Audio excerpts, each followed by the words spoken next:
Melania Trump is furious. The woman who wants to be First Lady is taking on several media outlets that she says printed false reports about her personal life. Now Melania is threatening to sue. Les Trent. Joke. Funny thing to say.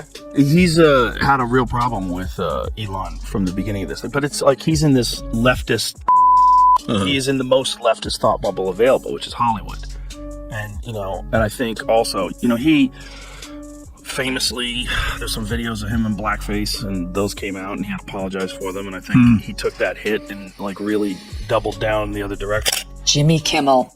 For the fourth time, Kimmel hosted the Oscars before an adoring crowd of Hollywood stars who laughed and curried favor with the man who wore blackface so many times he's second only to Justin Trudeau in his fondness for the practice.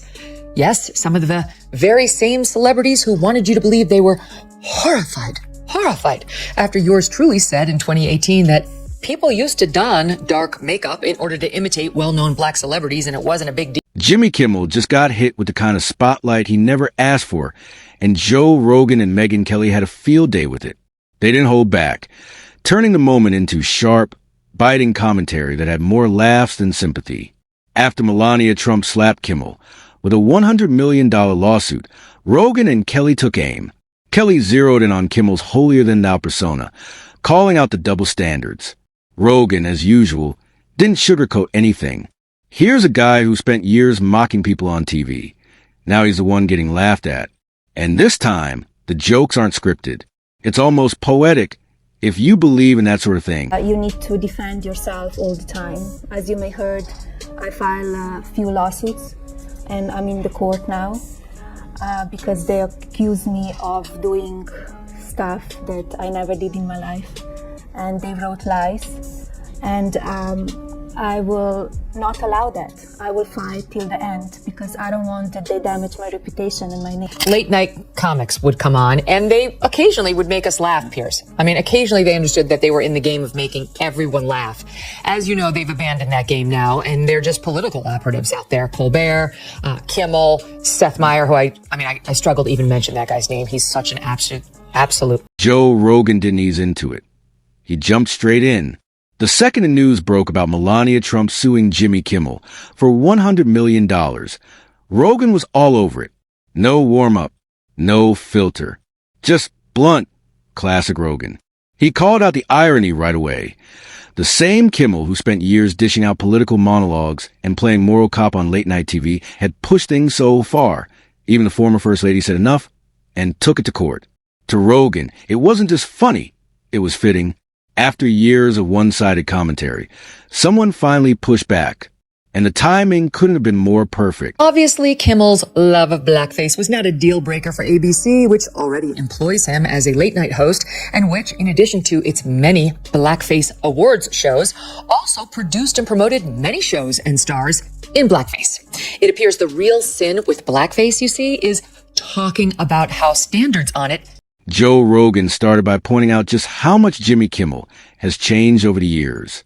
He used to be a laid-back, funny guy who didn't take himself too seriously, just told jokes and had a good time. But now, it's like he's turned into some kind of late-night moral lecturer. Rogan joked that Kimmel isn't really doing comedy anymore.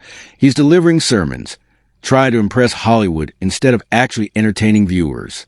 And the result?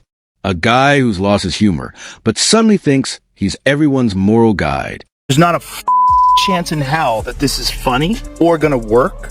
And when you see those flat, corny, late-night monologue jokes with no audience, Colbert, there's Jimmy Kimmel, there's Fallon. What they're doing is just like reading off of a teleprompter. So a bunch of really good joke writers wrote them some stuff, and then they're playing to the audience, and the audience is like laughing, so they get this feedback, and they know how to do that. They stand there, and there's applause signs. And then there's producers. There's the warm-up guy that's literally telling people to clap. They're like, okay, explain to the people. Yeah. Okay, when Jimmy comes out, I want a big round of... What really bugged Rogan, though, was Kimmel pretending that mocking people somehow makes him the good guy. Rogan called out the hypocrisy. Here's someone who constantly talks about compassion and kindness, yet has no problem mocking Melania Trump's accent for laughs. And let's be clear, Melania was never an elected official or running for office. Still, Kimmel kept going after her night after night. But now that she's fired back with a lawsuit, his supporters are suddenly cry about free speech, like it's some brand new concept they just discovered.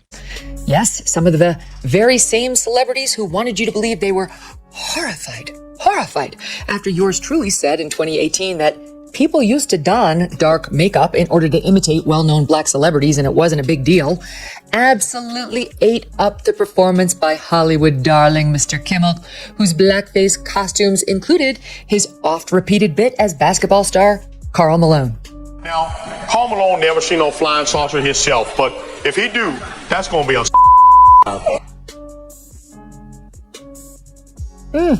And let's not forget, Then Megyn Kelly jumped in, calm, sharp, and completely in control.